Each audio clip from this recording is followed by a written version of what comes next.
Hi family, I'm StephanieNadiei. I'm Habasia. I'm sitting here in my garden in Galveston, Texas, USA, sipping on a little coffee.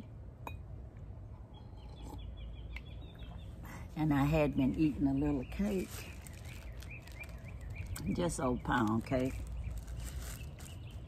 because I kind of slept late. I stayed up a little late last night. But anyway, just trying to get up all the rest I can. Woke up with the Motherland on my mind again. I'm counting down to the day that I step foot on the Motherland again. And I'm telling you, that'll be a good day, a real good day. I'll get to see family, friends again in the Gambia. Not to say I don't love my family and my friends here, I do. But this place doesn't give me peace that I'm looking for. I want to just be a regular human being when I'm out. I don't want to have to be worried about anybody bothering me, harassing me, hurting me, simply for the color of my skin or my race or whatever. Yeah, that's unnecessary. I just want to be a regular human being. And when I'm in the Motherland, I'm not just a mother. Well, maybe I was a sister once. She's no longer here though. I never got to meet her. A daughter, auntie, grandmother, great-grandmother. Over there, I'm part of a community. I'm a sister. Hey, sister. I'm a mother. Hey, ma. I'm a grandmother. Hey, grandma. And I know I have great-grandchildren right over here in the USA. It's a great feeling when you get off that plane and people say, welcome home, no matter what. I mean, I don't have to be in Ghana for people to tell me welcome home and tell me come into the local line to check in. I can be looking just like I'm looking now, and they'll tell me that. And I'll say, I have a U.S. passport. And they'll say, no problem, come. And it just feels so good. It feels like a big hug. Yes, it does. I just felt like coming on today to let all of you know that I'm just fine in my social distancing at my house in Texas. I'm focusing on me now and my repatriation to the Motherland. I'm done with my family business. I guess you can't actually say you're completely done with family business, but you have to learn as a human being, and even if you're on the plane, if it has some problems, you have to put the oxygen on yourself first so you can survive to help other people. And now is my time to put my oxygen on me, which is going back to the Motherland, so I can breathe again. I can breathe again, and I can exhale, and I can be at peace. All I want is my little round house, by any means necessary. I'm telling you, by any means necessary, I need that round house. So I could just sit down on my front porch and watch the cars pass by, the people pass by, you know? And I can be saying Nagadef, and they can be saying Jamarick, and then eventually somebody can say, you know, Jerry Jeff, and then I gotta be saying Sawala. I'm telling you, I'ma eventually learn to wall off. Yeah. And when I get around people that know I want to hear wall off and they say Akso Akjama, which is welcome home, I'll be happy. I'll know I've arrived. Even though most of the people speak English anyways. So I'll be good. Now learn my prices and hopefully interact with my sisters and my brothers like they are my sisters and my brothers. I'm not planning on going back to Africa to save anybody, but me.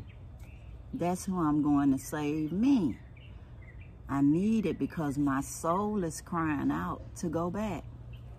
My mind is at peace when I'm there. I don't have to worry about anybody in any crisis calling me, wanting to be rescued all the time, whether it's intentional or unintentional. It's only so much one person can do. And when I'm in the motherland, I don't have to worry about it. Adults have to do what adults do to learn their own life lessons, one way or another. Natural and logical consequences are put into play. And I'm, as they say, out of pocket. So I want to be out of pocket in the motherland. That's my peace. Because when I'm there, I'll do what I want to do when I'm ready. Not because of anybody crying out to me for anything. Not trying to do something that I feel sympathy for them or whatever. You know, because you can only do so much before you yourself are drained. You'll be like in this movie where you're like getting sucked in, or the crabs in a barrel as you're trying to get up and fly. They just pulling you back into the bucket with them. I don't want to be in a bucket. The United States is a bucket to me. And I don't want anybody pulling me down into the bucket, or they say pulling you down into the gutter with them. No, I'm not interested. Not interested. I gotta be free, y'all. And anybody that wants to follow me into freedom, they're welcome. I'm planning on building more than one roundhouse. Oh, and I always forget to say, if you have not subscribed to my channel, please do. Like, share, comment down below.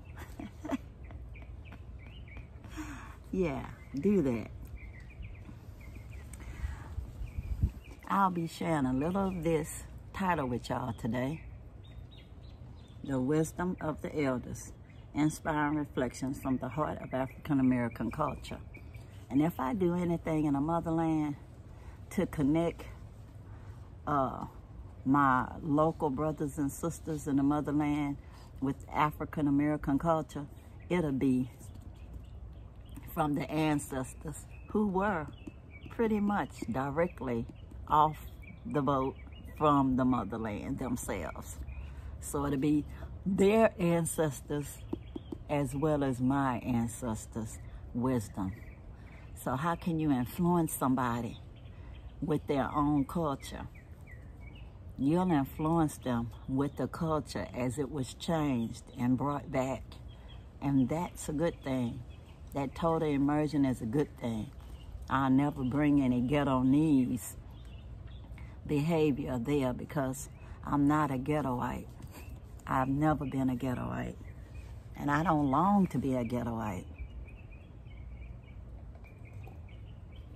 Being poor and being ghetto is two different things.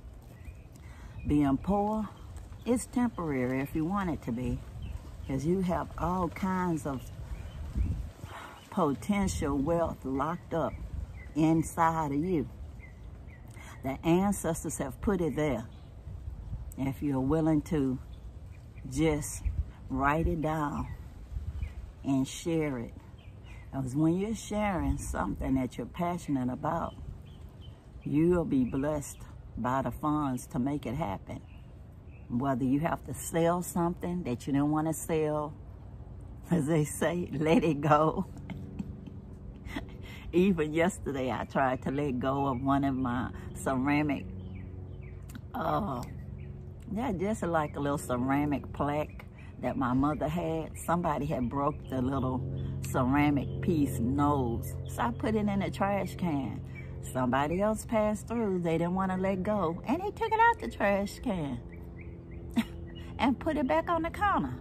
So I'm like, sometimes you can willing to let it go, but somebody in your little area won't let it go. So life lessons can be had in just the little things if you just notice it, you know? So all I can control is my behavior, and that's what I'm working on more and more, trying not to let other people affect me so much. Trying to be more about me and changing my environment for one thing that can be done. You see these Galveston magazines? They give it to you free here in the stores. I was looking at it. They have such nice pictures in there. Having stuff that's of interest to me, like sculpting and clay. Hopefully I'll be able to do a little of that in the motherland and find a place that can fire it for me. This is good. This book opened up to just this. In fact, I was looking for another book when this book came up on the shelf. But you see, Victim No More. It says, "For even as his life toughens the Negro, even as it brutalizes him, sensitizes him, dulls him, goads him to anger, moves him to irony, sometimes fracturing and sometimes affirming his hopes, even as it shapes his attitude toward family, sex, love, religion, even as it modulates his humor, tempers his joy, it conditions him to deal with his life and with himself. Because it is his life and no mere abstraction in someone's head, he must live it and try consciously to grasp its complexity until he can change it. Must live it as he changes it. He is no mere product of his socio-political predicament. He's a product of the interaction between his racial predicament, his individual will, and the broader American cultural freedom in which he finds his ambiguous existence." That's Ralph Ellison, 1963. And the reflection says, "Every life has obstacles, distractions, and challenges. The sum of our life should be measured by how we surmount and overcome the boulders in our path. But too often our commitment to progress is undercut by our negativity, by thinking of ourselves as victims with everything against us, even God. Getting caught up in this victim trap means handing over our power to others. Sympathy for victims erodes quickly.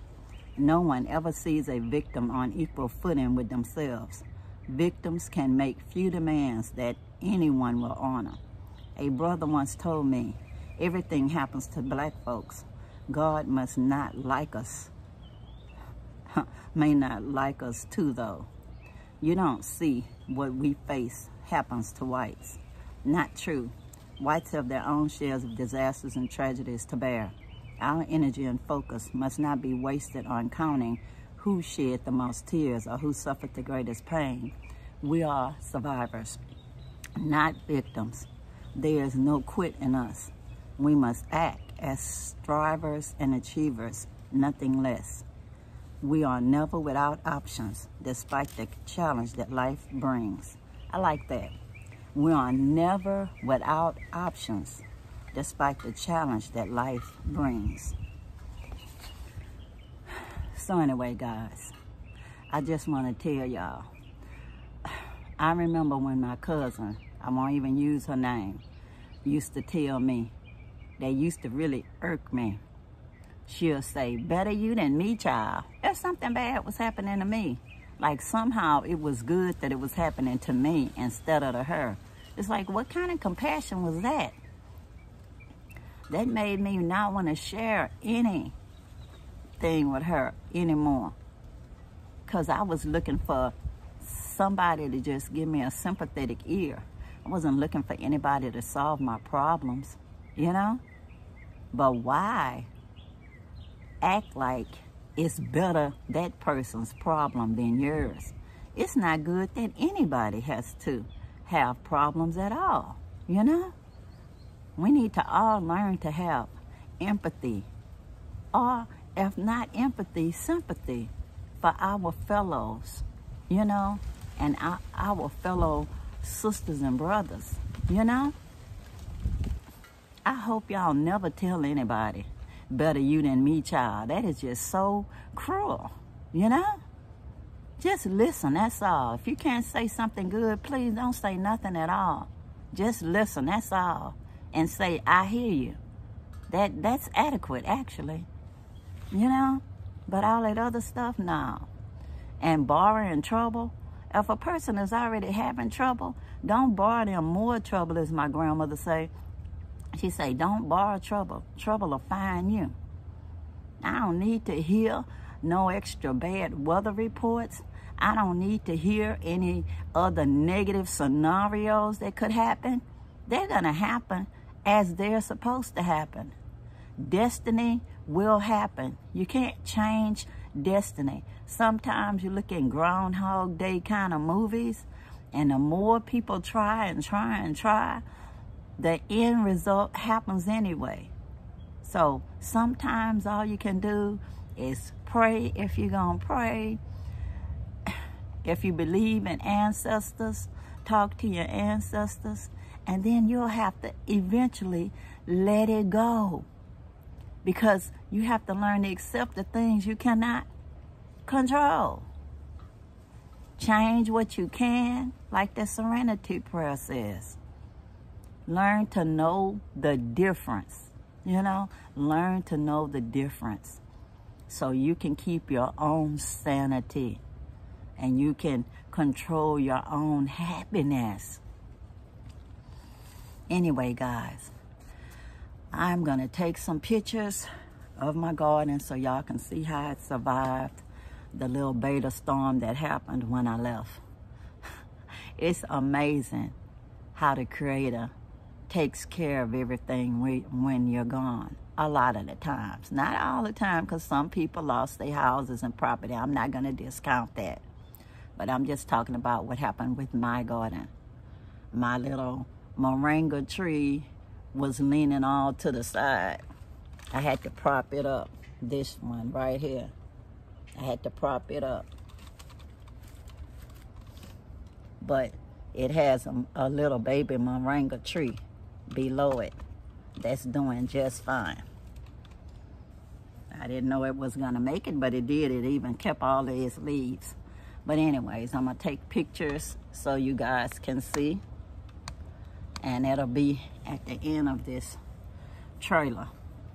So stay tuned and enjoy how my plant survived. Even my pepper plant that likes a lot of water has been doing good. And I've been back a couple days now and haven't even been motivated to water anything. I guess that's good because they already had enough water, because nothing is looking like it needs water. You know, it's happy, it's strong, it's standing straight.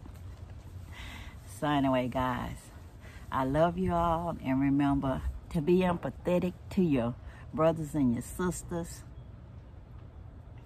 Whether you're having sympathy and feeling sorry for them, or empathy and feeling sorrow, as if you're imagining that it's you, because no one can actually feel another's pain. But you can try to imagine how it must be. Anyway, guys, I don't know if you're planning on going to the motherland, or even if you want to. The choice is always up to you. But remember that we do have choices. As long as we have life's breath in us, we have choices. And it's okay to make a decision one way or another, you know, because it's your choice. Nobody can make anybody do anything, especially adults. once you're a little kid, somebody can physically pick you up and take you around and kind of force you physically to be in a place. But once you're big enough, nobody can make you do anything. Like they say, you can bring a horse to water, but you can't make them drink. But anyway, guys, love you all. Peace, or some people say peace. Power to the people. Love.